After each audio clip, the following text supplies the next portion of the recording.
get the emotional fix they need by viewing it. And different people feel different things. I'll title it and I'll give them a clue of where to look. But in all reality, I want them to find and feel the work. So, I mean, it aligns greatly in all the work that I'm doing because it's an emotional tie they create with the artwork. And different days, the medium I use is very special. Different lighting will create different depths of perception and feelings within the work, even though it's the same painting. So it creates different moods. And that's what passion is all about. It's creating a mood.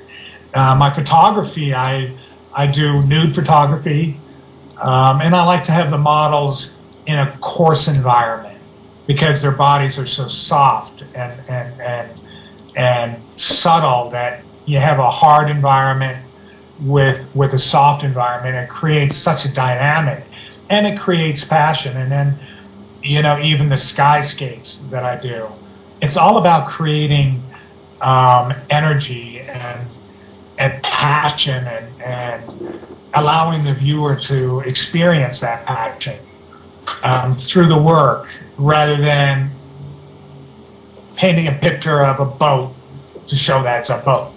You know what I mean? It's more subjective. And that totally, I think that's where, I wasn't planning on writing a book on the G-spot. That was not, you know, something I thought about. It just happened. And because it happened, I'm able to share this wonderful knowledge in 70 pages. And then I'm able to also bring people back to the art. And so it's one wonderful cycle of life of creativity. Whether you're writing, painting, or taking pictures, it's creativity. And for me, it's all sensuality. I get the same charge, the same feeling out of everything I do when it relates to those mediums. Mm. And I hope to give that to my viewers. Right, right. Well, that sounds fantastic. I haven't had a chance to see those photographs, but I'm sure they are. Do you have some?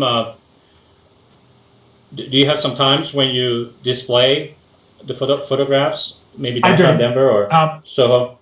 I've got a few on my website, the Holy G, you know, the Holy G Wear site. Right. I'm going to post more of them up there. There's some landscapes there. There's some nudes. I just have to be careful of what I post.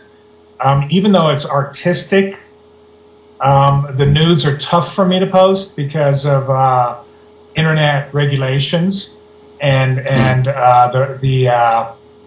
the people who host my website. I don't want to. I'm in a gray area, even though it's a sexuality self-help book, and even though it's art photography.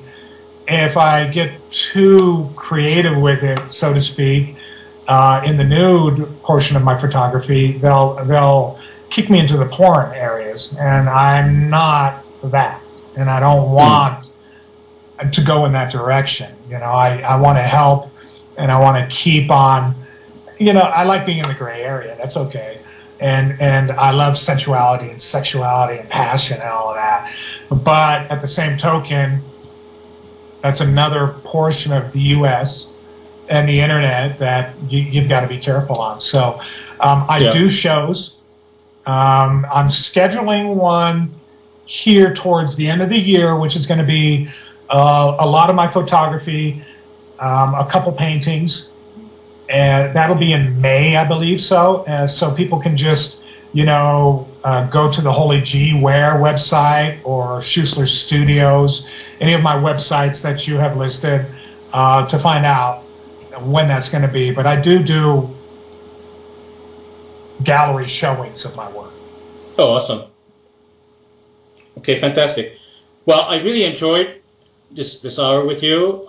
We definitely talked about subject matter that's uncomfortable for most people.